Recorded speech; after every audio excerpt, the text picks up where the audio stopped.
नमो नमः भगिनी। पराभवनाम नूतनसंवत्सरस्य युगादिपर्वणः च हार्दाः शुभाशयाः।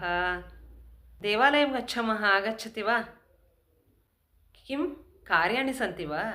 अस्तु, कार्याणि समाप्य आगच्छतु, अहं प्रतीक्षां करोमि। सिद्धा भूत्वा दूरवाणीं करोतु। गच्छामः।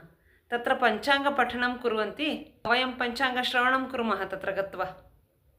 अस्तु भगिनी, आगच्छतु। शतायुर्वज्रदेहाय सर्वसम्पत्कराय च सर्वारिष्टविनाशाय निम्बकन्दलभक्षणम्। सर्वेषां कृते युगादिपर्वणः पराभवनाम नूतनसंवत्सरस्य च हार्दाः शुभाशयाः।